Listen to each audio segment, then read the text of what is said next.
Okay, welcome everyone. Hello. How are you all doing today?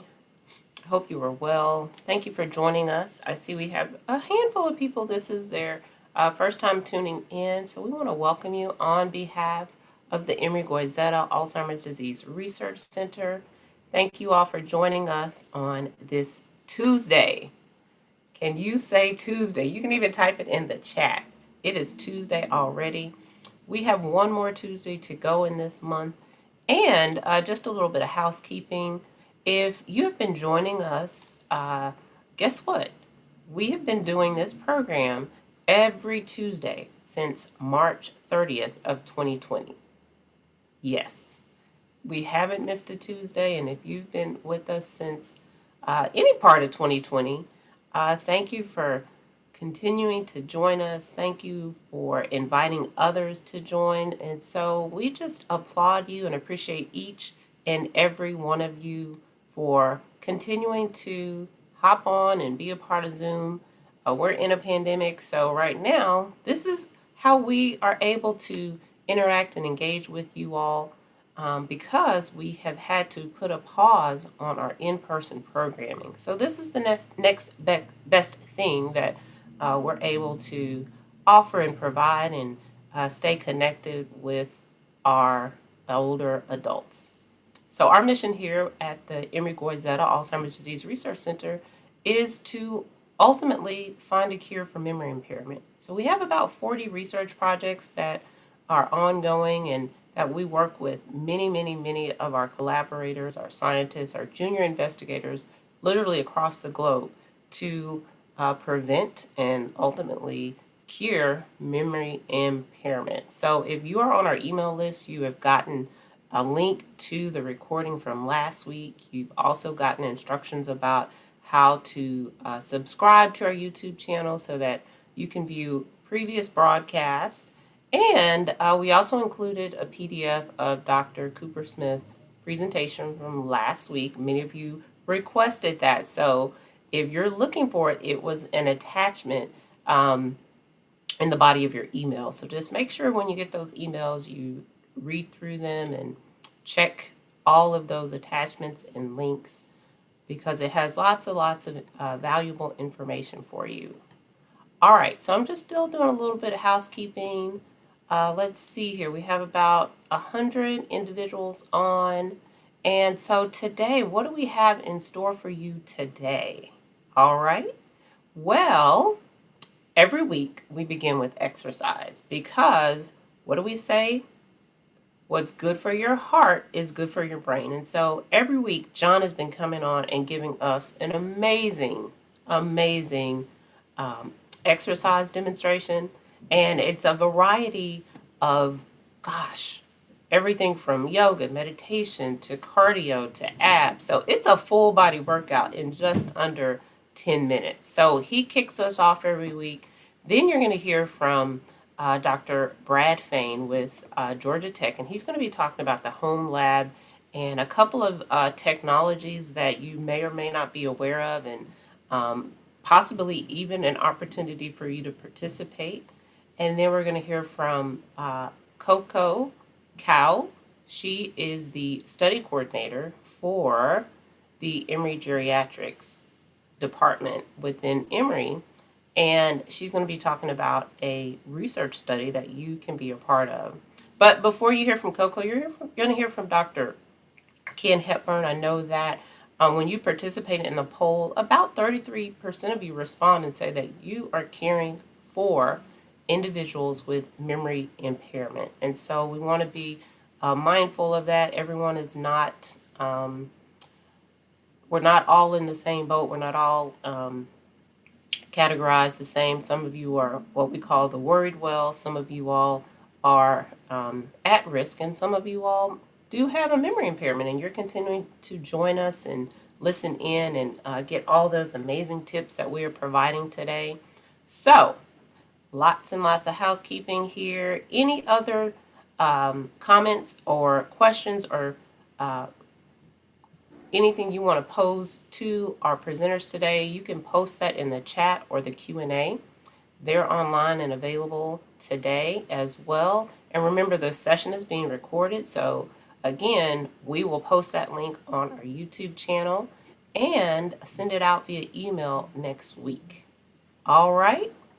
Okay, and somebody just said it's the first. Yes, it is the first day of fall, and here in Georgia, it's a little overcast. So, and the weather is kind of. So I'm really, really, really looking forward to John getting us moving and getting our energy up before we hear from all of our speakers and presenters today. So, without further ado, I'm going to turn it over to John, and we'll be back with the rest of our program. Thank you guys for joining. Hey, I'm John Lewis, and I would like to welcome everyone to the Emory Alzheimer's Disease Research Center. Remember, you must have a sturdy chair. A sturdy chair. Today, you must work out at your own risk. I'm talking about, I'm gonna zone out. We're gonna touch them abs, that upper body, that lower body, and just keep up if you can. And if you need to take a break, take it. All right? So let's get started. We're gonna start off with those abs. Here we go. I'm gonna turn a little sideways. You know, Slide down in that chair. every now and then, And let's go. I think you might like to hear something from us. Nice, easy. There we There's go. just one thing. We get those abs. You see, we never, ever do nothing. Nice, easy. We always do it. Nice, rough. There we go. But we're gonna take the beginning of this song and do it. Roll them shoulders. We loosen up. Then we're gonna do the finish. We saying body. Rough. We about to take off. Here we do. Amen. And we're rolling, rolling, rolling on the river. Watch this roll. Left a good job Going in the now. city, Hey, working for the man. just like if you was rolling. Working And I shoulders. never 1 minute of sleep. Worried about the way that they might have been. But we'll keep on turning. There we go. Primary keep on burning. And we're rolling, yeah. Come on now. Rolling on Keep the them abs river. going. I'm gonna turn a little sideways. Ain't a lot of place in Memphis. Popular change. There we go. I see you. But I never Which saw side? the good side of the city until I hitched a ride on the riverboat train. Big wheel keep on turning. Come on now, get him up. Primary keep on burning. And we're rolling, rolling, Watch your yeah, leg. rolling on the river. The river rolling, There we go. Switch leg. rolling on the river. We're gonna keep them abs going. The river. Y'all ready? Y'all ready? Come on. I need the legs going. Get the legs going. What? Ow! There we go.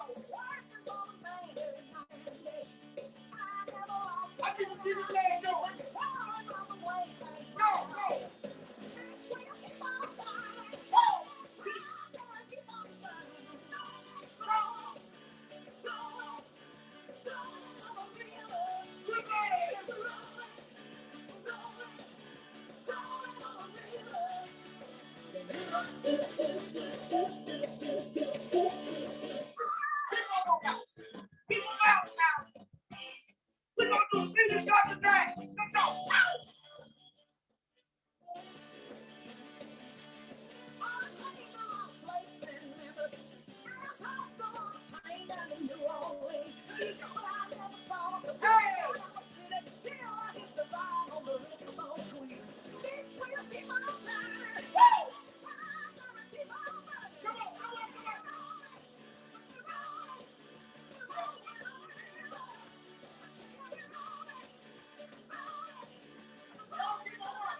want to really warm that body up? Take a little breather, inhale, exhale, because I told you we're going to work that body today. I'm going to make sure y'all wide awake and that blood flowing. Here we go.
Let's slow it down. I want you to grab that leg and pull, pull, pull. Baby, let's cruise away and rest. Other leg. Pull, pull, pull. Don't be confused. Away and pull. If you have any side and nerve problems, we're going to work on that right now. And if you want it, you got it forever. Stretching that blood and that lower back and them hips. You got to release it. Other leg. Let the music take your mind. You got to create that blood flow. Just release and stretch it a little bit. You're gonna fly away. And wait, let's get that over right. I love it when we cruise it together. Now we get those side ones. We get that lower back. We get those when they call them the love handles. Now what? Baby, tonight, you know. Don't you hurt yourself, bro. Other way, let's go. Everything right. Okay now. Okay, bring them up. And it's fine, sweet, closer. Now you elongate the body. Please more intense on the side, please. Those legs. And so Let's go. Let the music take your mind. Just release and you will find. You're gonna fly away. Let it go my way. I want you to let all your stress go right now. Let all that stress go. We just enjoy it right now.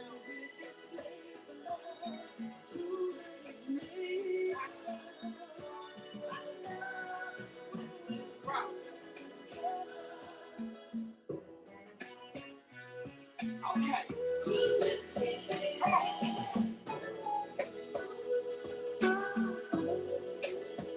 Watch it now. Watch it. I want that right leg straight. And let's just stretch that hamstring.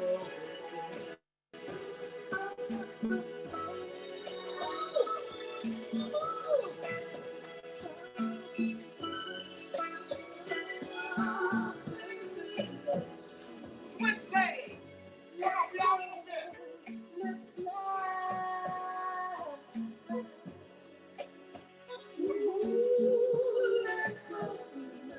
Okay, last two.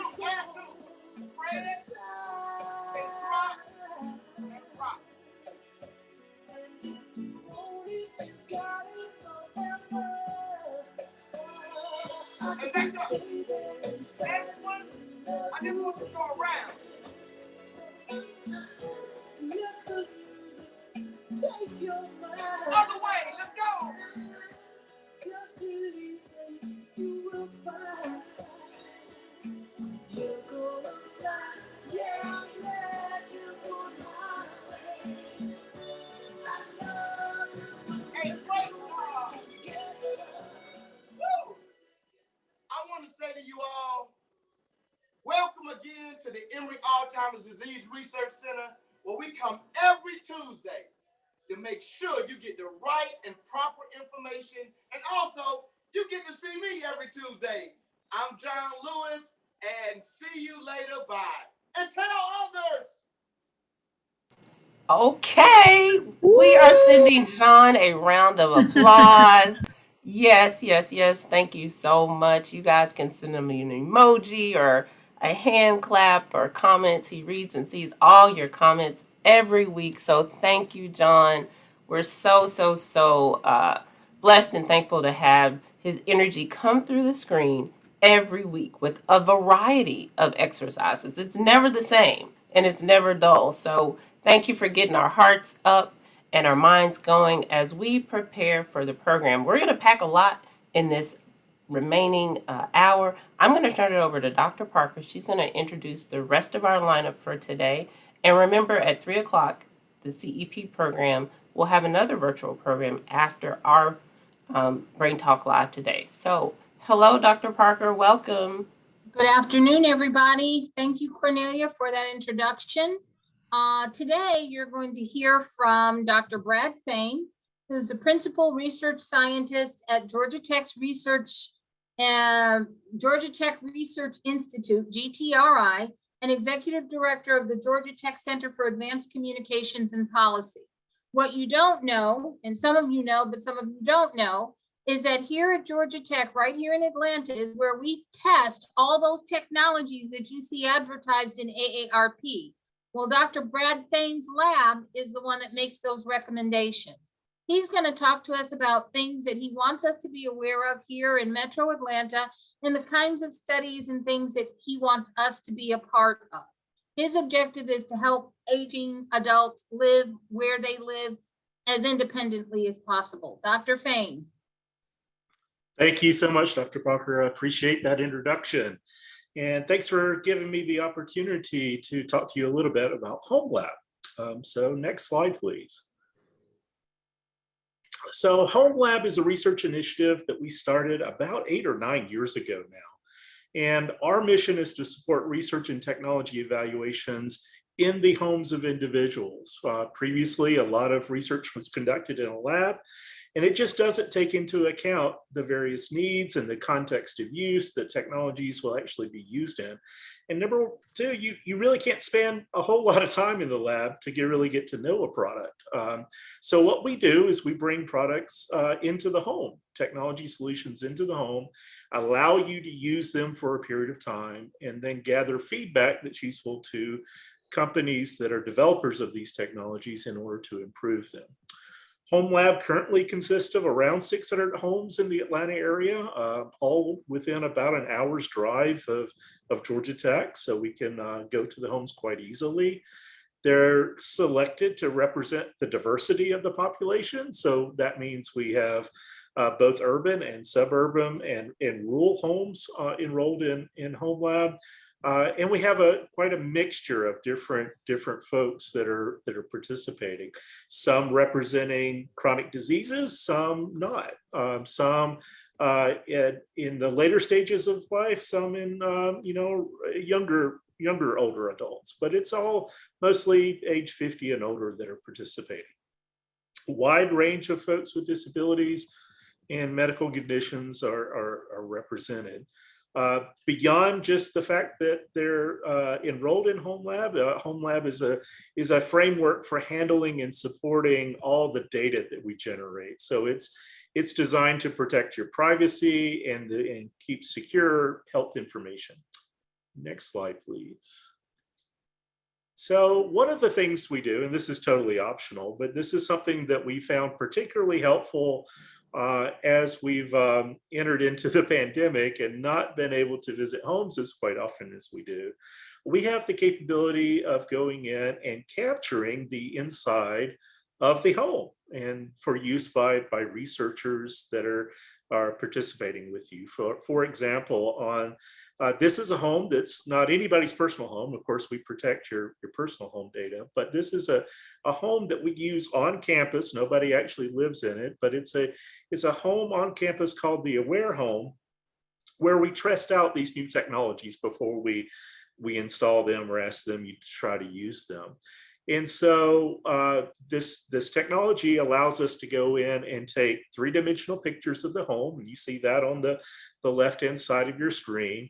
But we can also look at any particular corner of the home and pan around and see a three-dimensional view. In that way, we can have a conversation with you about some issues that you might be having in your home, the placement of certain technologies and so forth, without actually having to go to visit. So it's a little miniature representation of your home that allows you to collaborate with researchers without researchers going into the home in each and every time. Can you, next slide, please.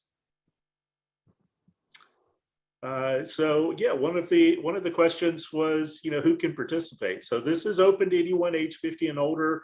We're currently sampling for certain chronic conditions, actively recruiting for mild cognitive impairment and other chronic disease states, but it's open to anyone 50 and older. And I'll put an email at the end of the talk that will allow you to get in touch with one of the researchers. But some of the technologies that we care about right now is we're measuring sleep, because we all know that a consistent sleep schedule helps us overall and could help us with cognitive function. And so by including technologies that monitor both how much sleep you're getting at night and during the day if you take naps, but also the environmental conditions like the temperature of the room or the lighting or the sound that might go on that might disrupt your sleep, and therefore being able to provide additional guidance. We're also interested in ways we can monitor and help ensure safety. So, for example, the garage door being left open at night and being able to alert you of that, or perhaps the oven being left on and you needing to be alerted to that activity if you're not in the room. But we also are interested in technologies that support memory, and some of those may be very simple technologies like calendars, or it could be more complex like voice assistants that assist you and remind you of certain events during the day. We are actively interested in encouraging exercise and social interaction.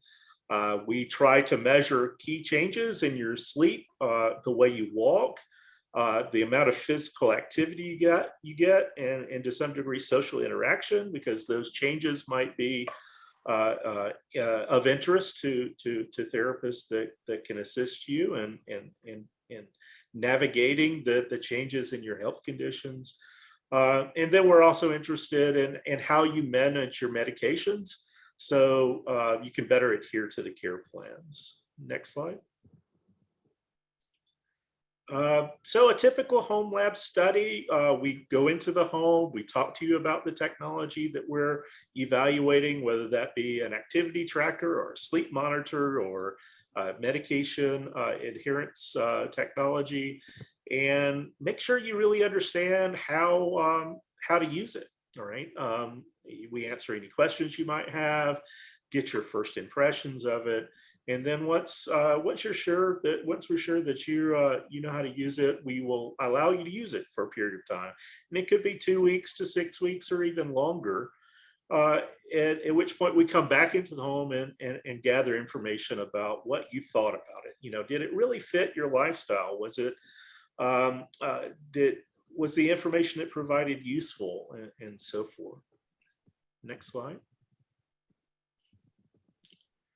So what are we looking for when we do those studies, right? We want to make sure the technology does what it says it does. If it's designed to measure activity, we want to make sure that it's actually doing those things. Is it safe and secure, right? Is it protecting your data? Is it safe to wear? But primarily we're interested in the usability of it. Are there any problems with it that would prevent you from wanting to use the device? Are there any accessibility issues associated with it? We're really interested in your perception of the technology and whether you would consider adopting something like that for use in day-to-day activities. Next slide. So, you know, I look back, we've been doing this for 8 years. You know, what is it that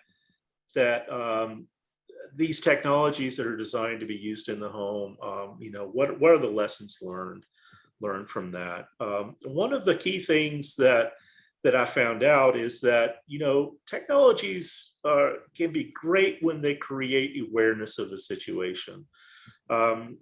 For example, one of the studies that Dr. Parker referenced earlier was an ARP study that we did on activity trackers. And one of the first things we did is we asked participants just to estimate the amount of activity they get. And of what we learned from that exercise is that people in general are pretty bad at estimating activity. They either grossly underestimate or maybe in some cases even overestimate the amount of activity they've got. But once they're provided the data of what activity they're actually producing during the day or they're getting during the day, then they can make better decisions. And technology can be a useful tool for creating awareness. It doesn't solve the problem for you, right? Just because you're wearing a device that tells you you've gotten so much activity or you've hit your target for the day, that doesn't solve the problem, but it does make you aware of the problem. And that's the first step toward getting the solution that you need. Technology doesn't have to be high tech. It doesn't have to be the coolest gadget or the most cutting edge device. You know, sometimes something as simple as a paper calendar is sufficient. You got to find what works for you, right? And investing in the latest and greatest technology and high-tech devices isn't always the solution for everyone. And so we try to help folks find the right solution. Technology needs to just seamlessly integrate into your lives. I had a professor that once told me a technology either needs to be invisible or it needs to be beautiful, right? And nothing other than that. And that's still true, right? It either needs to disappear into the background or it needs to be something that you don't mind wearing on your wrist and being comfortable with. And it needs to integrate into your workflow and your lives without asking you to change the way you interact with your environment. Next thing is adaptability. Adaptability over time is absolutely key to any technology that's put into homes, particularly as folks are trying to age in place, because people's abilities change. Your functional abilities change, your physical abilities, your sensory abilities, and your cognitive abilities change over time. And technology has to be able to adapt to those changes in order to maintain its relevancy. Companies have to consider context and environment. Sometimes the things that companies are asking us to put into homes just aren't appropriate, right? Because we know that people have pets, right? And sometimes those pets activate those sensors just as easily as the person living there, right? And so it has to really consider that. It may work in a lab, but once you put it in the home, that might not be as useful. Instructions. The instructions have to be clear and comprehensive. Visual instructions along with textual instructions help. Videos are better. But yeah, don't let your instructions be written by the engineers, otherwise there'll be issues. And then, consider both the end user and the care partner when designing the technology. We found that's important over and over again, that in designing the systems, they have to be maintained by someone, and 9 times out of 10, those are the care partners. And so you're designing toward their needs as well. And next slide. So one of the activities that we have ongoing is that we develop these personas, and these personas are to educate the future designers and engineers about the needs of individuals attempting to age in place. And personas don't represent personal data from any single person. Rather, they're put together from knowledge gathered from talking to hundreds of people. They're just a representation of an individual, if you will. And they contain some medical history, the abilities and limitations of that individual, but most importantly, what motivates that individual. What are their goals in life? What are they trying to achieve? And then it talks about specific and challenges, right? In this case, Jim is an avid cook, but the high counters and cabinets discourage him from cooking because he's unable to stand and walk. He uses a wheelchair. And so by doing this, we create this design challenge to be used in the classroom, so we can get people new designers, new engineers to have empathy and really attempt to solve the problems. And so we're actively working on those. If you have ideas for design challenges and what should be included in future personas, we'd love to hear them. That's always very helpful to us. Next slide.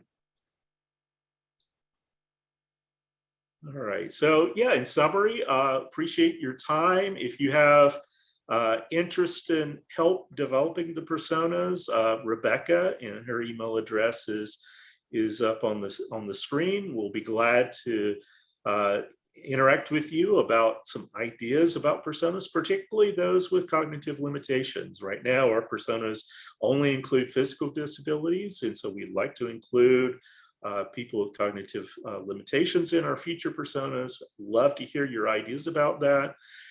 If you'd like to volunteer for future Homelab studies, Sarah Farmer, and her email address is on the right side for future studies that might come up.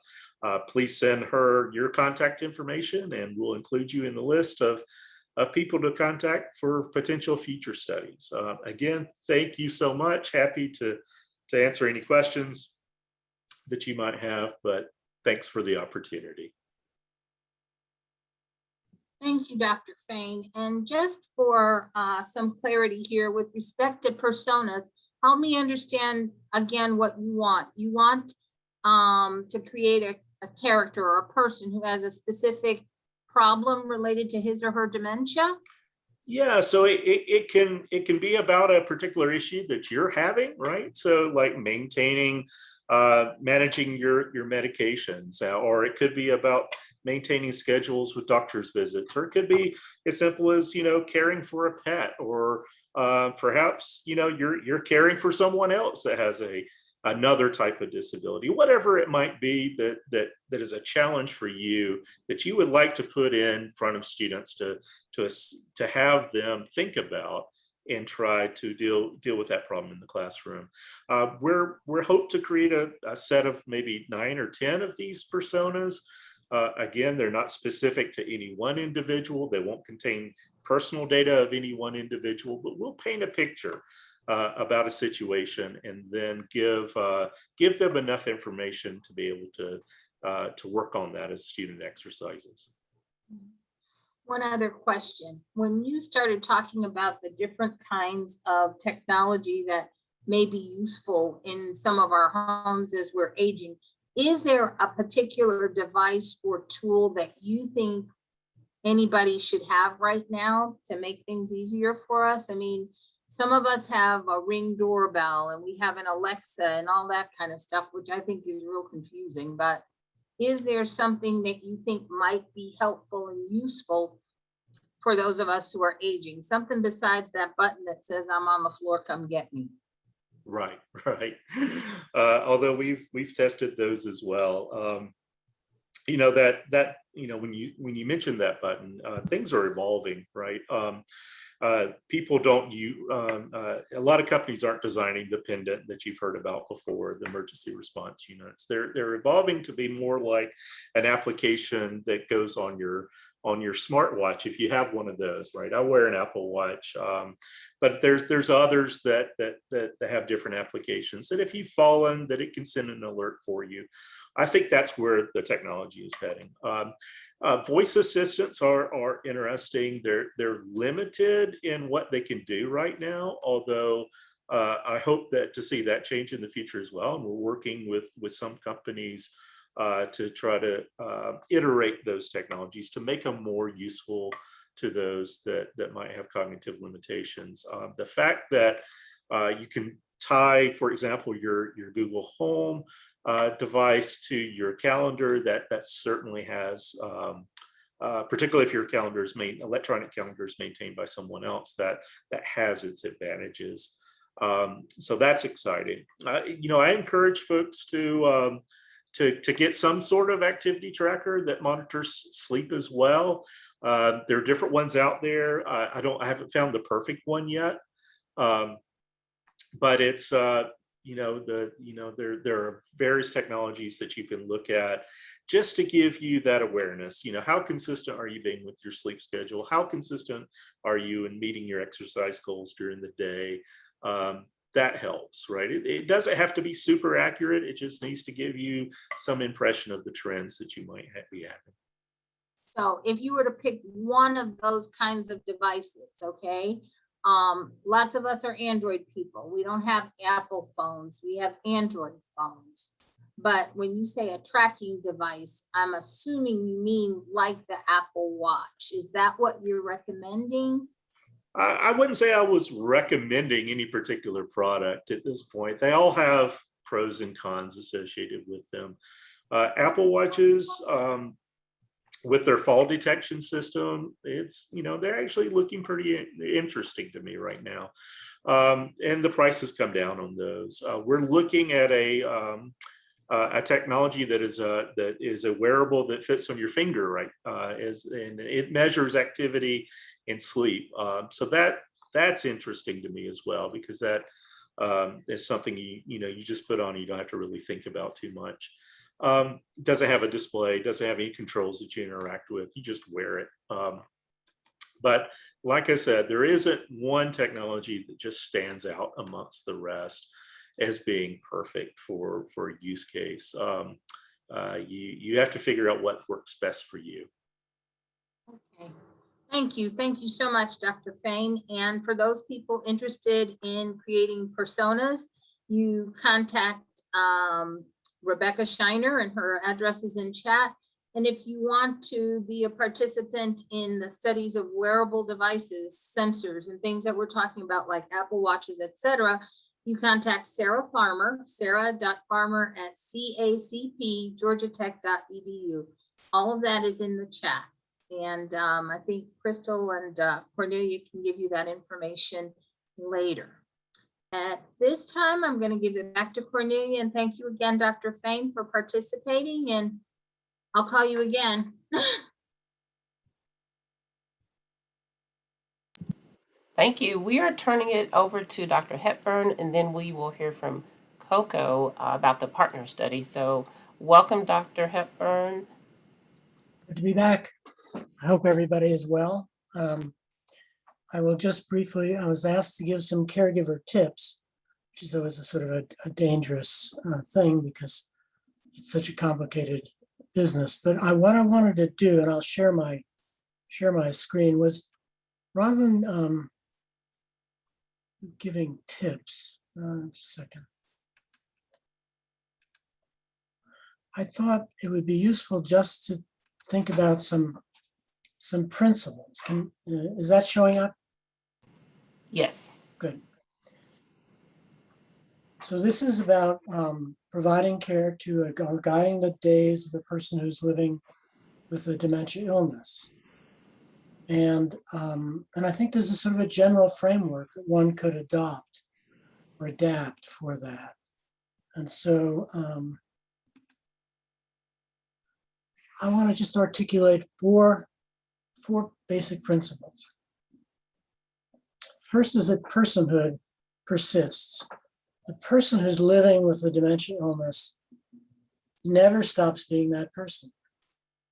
The illness, it progressively erodes that person's ability to be in touch with herself and to make contact with you and the world. But the person who is always there as a person remains a person. And so when thinking about how do I guide the person through days that are safe, calm, and pleasant, think about who the person is. What does she or he like to do? What was he or she good at? What might he or she enjoy? How did the person do this? The way the person used to behave can be, is not always a sort of a guide for how you might help the person to behave in a variety of circumstances. Simple example, I love to cook. If I were to become a person living with a dementia, I expect that my wife would continue to put me to work cooking, simpler and simpler tasks, watching her in the kitchen, whatever. But I'll be in an environment and in an activity that's part of who I am. Personhood persists. Second principle is that engagement is always possible.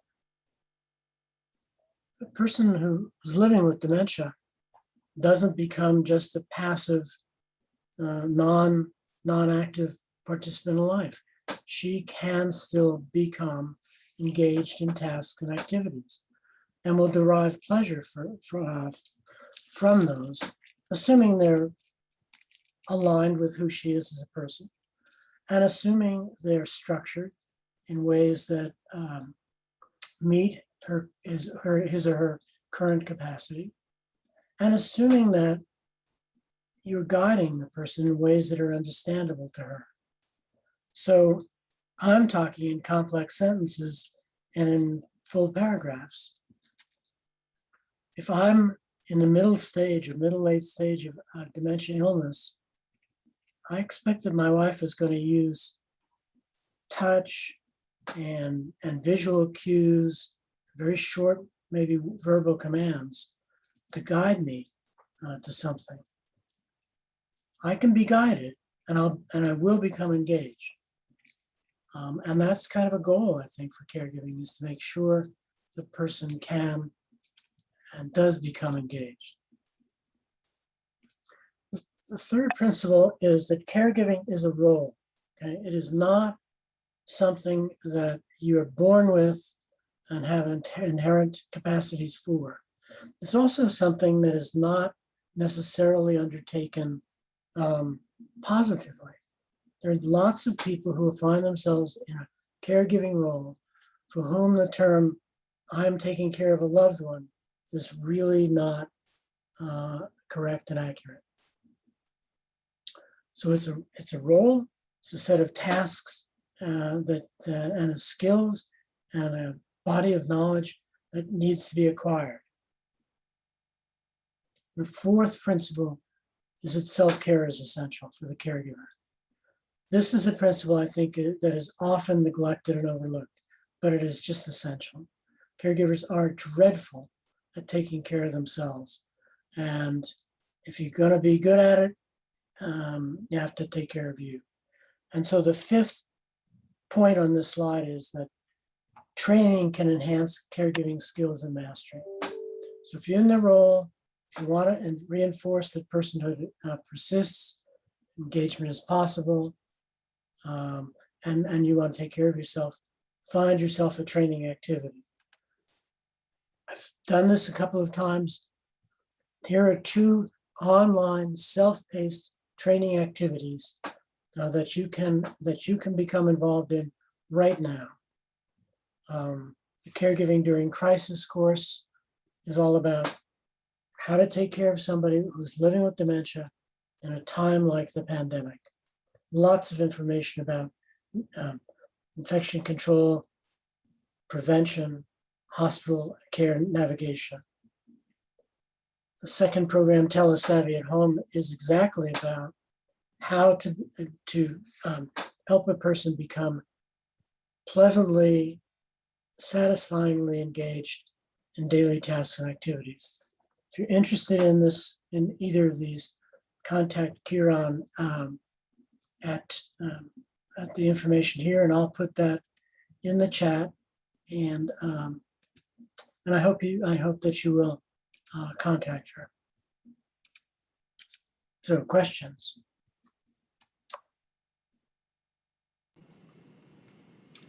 Yeah, thank you, Dr. Hepburn. One person just posted, if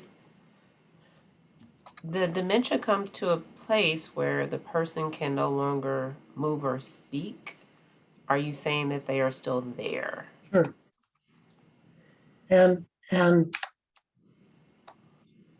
my point is that the disease takes away the person's capacity both to be in touch with herself or to be in touch with you. But they're remarkable. Sometime go on YouTube and watch Henry. I think it's Henry and music and dementia. Just put those 3 words in. You'll see a man who is apparently out of touch with the world entirely. And there's someone puts on headphones and plays music familiar to him, and he emerges. He has a moment of lucidity and suddenly is singing along and moving with the song. These moments of lucidity occur in people deep into dementia. And I think they really are a demonstration of that reality, that the person's still there. Terribly out of touch, tragically out of touch, but there. Okay. Well, thank you so much, Dr. Parker, Dr. Hepburn, and Dr. Parker I'm not earlier. that good. I'm not that good. But so in the poll, when you all are participating and responding, 30% of those that respond state they are caring for someone with a memory impairment. So that's why we try at least 2 to 3 times a month to bring you some feature around caregiving. Okay, let's turn it over to Coco. How are you today? Welcome. Doing well. How are you? How's everyone doing? Happy Tuesday. 3 more Yes. days to the end of the week. Wow, exciting. So hi everyone. My name is Coco Cow, and I'm working with Dr. Madeline Hackney at the Department of Medicine Division of Geriatrics. And today I'm going to present our study, the partner study, So the full name of this study is the Partnered Rhythmic Rehabilitation for Enhanced Motor-Cognition in Prodromal Alzheimer's Disease. It's a very long name, so I'm gonna refer it by partner. And I do want to talk a little bit more about our principal investigator, Dr. Hackney. She is a movement researcher, and she has been working on studying different kinds of evidence-based exercise that works for people with neurodegenerative disorders. And for our co-investigators, we have Dr. Goldstein, who is a neuropsychologist, and we have Dr. Herjar, who is a researcher and also a neurologist. Dr. McKay and Dr. Q, they're both specialized. They're specialized in biomedical informatics, and Dr. Perkins, who is a social gerontologist, and I am the study coordinator for the study. And we can go on to the next slide. Okay, so I do want to talk about a little bit of what actually made us study evidence-based exercise research. So basically, as many of you may know, Alzheimer's disease affects multiple domains of our brain, and previous research have shown that intervention that affect multiple aspects of our human ability will likely to be more successful in preventing and treating the Alzheimer's disease. So the focus of our lab is working on studying different kinds of fun and engaging exercise, and we study whether they improve our ability to think and move at the same time. And you may say, why we pick exercise? Because actually, in the very beginning of this talk, I think Mr. John Lewis, he gave us several instructions, right? So we need to move and think about the instruction at the same time. So actually, exercise target both, it has both mobility and cognitive training components. So that's why we study the exercise. So for the next slide, I'm going to talk more about the goal of our study. So for this specific study, we're focusing on the dance-based intervention and the walking intervention. So we want to determine the acceptability, safety, tolerability, and the satisfaction of those two different exercise interventions. And we also want to study whether how the efficacy of those different forms of exercise in helping us to improve our ability to think and to move at the same time. And we focus on those people who have memory concerns. And we also want to explore the mechanism by which those exercise affect people with memory concerns. So our study is funded by the National Institute on Aging, and we are a registered study at the clinicaltrials.gov. So if you want to learn more about our study, here's our NCT number as below, and you can go online. And our study is also monitored and regulated by the Emory Institutional Review Board. So all participants will be protected. So yeah, so let me talk more about our intervention. So the first one is the partner rhythmic rehabilitation. Basically, it is an adapted Argentine tango. So it is a social dance. It's going to be in moderate intensity, and also it's going to be cognitively engaging because you're going to learn different kinds of stepping and rhythmic patterns during the class. So it's actually really interesting. And also because you will be dancing with a partner. So it has lots of social interactions in our classes. You can build friendship and you can meet new people, which is really exciting. And so our class structure is when you arrive in the studio, we're gonna match you up with another participant or our research assistants, and we're gonna just walk around the studios practicing different kind of steps that we learned from previous classes, or just to move around, get yourself up and running for the exercise class. So later on, we're gonna have a 20-minute warm-up. So basically, you will be the warm-up session is led by our trained dance instructor. If you do want to hear some specific music, like the 50s or 80s music, you can let our instructor know, because we know the music component is very important. And I saw in the chat that many people say, oh, we love the music that Mr. John Lewis was playing. So if you have any of that suggestions of the music you want to hear, let us know, and we can definitely accommodate that during class. And after that, we're gonna have 40 to 50 minutes of actually learning the partnering and the rhythmic exercise down to the Argentine tango music. I personally find it really interesting because I never had any experience with partner dancing or Argentine tango. I did learn so much during the class, so I think it will be really interesting for you if you're interested in trying something new. We'll just get back to dancing. So for the next one, thank you so much. For the next one, it is the walking intervention. So for this class, you're going to be paired with a trained athletic trainer or trained research assistant, and it can also be our staff or undergraduate students.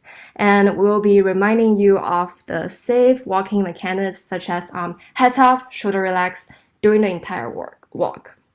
So basically, when you come in to class, we're gonna have approximately 20 to 25 minutes of warm up, just basic stretching, making sure you're ready to move. We're gonna start seated and slowly we're gonna slowly stand up and get moving. And later on, for 40 to 50 minutes, actually, we're going to walk outdoor in the Emory campus. So this is actually another big aspect I love about our study because you can actually watch the scenery at Emory campus and experience different seasons. So for in this class, the music in the back is actually the nature sound, which is you can hear like the leaves moving. It's just really nice and peaceful. So you will be actually leading the pace, and it is also going to be conducted in a group setting. So you'll have several walking buddies who are participants and trained research assistants, just to make sure everyone is safe. And at the end of the walk, we're going to keep track of the distance you walked and the number of steps that you have taken during the walk. So for the next slide, I do want to talk about COVID adaptations that we made to those interventions because we know it's a very challenging time of this entire COVID situations. We do want to make sure our intervention is safe for our participants. So in the very beginning, when you arrive in the space, we do have a temperature check and we do ask you some COVID screening questions. And later on, we make sure everyone has to be masked for the entire time during the intervention. Students, research assistants, all participants will be masked. And for Emory, we have a strict number of participants per session. We do offer dance and walking classes every day. And so there are like different classes that like fits your schedule, you can just join. And for Emory, we have a cap on 6 participants for class. And we usually have one-on-one ratio for participants and our research assistants. And we have a really big space, especially for the walking intervention. You go outdoor. It's just a really big space. And also Emory has a mandatory vaccine requirement for all staff and students. So we're all vaccinated. For the dancing intervention, as you can see in the picture below, you can see people actually holding a hula hoop. That's actually a adaptation we made to the dancing class because hula hoop is actually can maintain a social distancing, but at the same time, you're having a really great posture to dance. You're having your back lengthened and your arm just out and ready to dance. So it's actually, I think it's a plus to the tango class. So Coco, to recap, this is Dr. Parker, just to be clear, the partner program allows you to learn how to use dance steps or exercise to improve your memory. We do. So it is cognitive engaging because you will What does that mean? You will be learning different kinds of dance moves. We'll give you different rhythms such as P, A, N, G, O, or something. 1, 2, 1, 2, 1, 2, 1. Those different kinds of rhythm because you have to really remember it and do it at the same time. So it is going to help. We hope it is going to help you memorize some of the steps in the very end. Does that answer your question? I'm not sure it answered mine, but if people have other questions, I'm reading some of the questions in the chat. So okay. Thank you for letting me know, of course. We can talk more about the question at the end of this presentation, and I will be staying on for the entire BrainTalk. So if you have any questions, you can send me a private message or send it in an entire group chat, and I'm happy to explain it. If you can go back to the previous slide, I do have some other things. Thank you so much. I do want to cover the highlight our study because it is going to be very fun and engaging. And as people, when I was doing Mr. John Lewis exercise, I was literally smiling because exercise really make you smile. And another thing is we do invite caregivers to join. So if you want to dance with a friend or with a partner, you're welcome to invite them to join our classes. And a very big part of being part of this research is you're also going to be part of our really supportive community. You're going to make friends with other research participants, with the research staff, and also the undergrad students. And we do want to know you as a person. We want to be there in your difficult times and want to share the happiness in your life. And one last thing is you will be contributing to the Alzheimer's disease research and help people who are similar like you to you. Can move to the next slide. Thank you. So in this case, you might ask, so what do I actually really need to do, like to participate in the study? What do I need to do during this entire process? So basically for classes, all participants will be randomized to either the dancing group or the walking group. And for the classes for the first 3 months, you're actually going to come for classes 2 times a week, and we call it the training phase. And after the training phase, we'll congratulate you on finishing the training phase. And afterwards, you only need to come for 1 time per week for the next 9 months. That's the maintenance phase.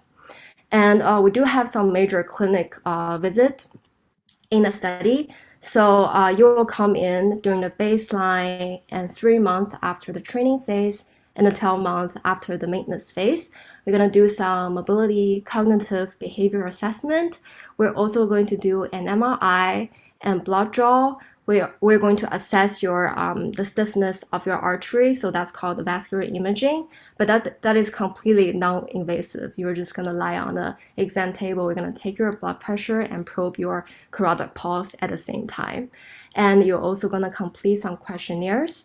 And for those people who have difficulty reaching the study site or taking classes, we can definitely arrange transportation for those people in need. And for those major clinic visits, the baseline 3 months and 12 months visits, you will be compensated for those visits. So the last thing I want to cover is, can you move on to the next slide, please? Thank you so much. Yes, so you may ask, am I eligible, am I qualified to be part of our study? So we are looking for people who are 50 years or older and who have memory concerns, who are willing to participate in this 1-year research that includes our intervention and our clinical visits, and who are MRI eligible. You also need to be able to walk greater than 10 feet with or without an assistive device. And you also need to have a visual acuity better than 20/70 in the better eye. So if you're interested in learning more about our study or get more information, you can send me an email on coco.cow@emory.edu, and I will be staying on for the remaining of this talk. So if you want to send me a private message, just with your name and contact information, and I'll reach out to you soon. And thank you so much for inviting me to be part of this BrainTalk, and I hope to connect with all of you really soon. Thank you so much. Let me see if there's any questions, sorry.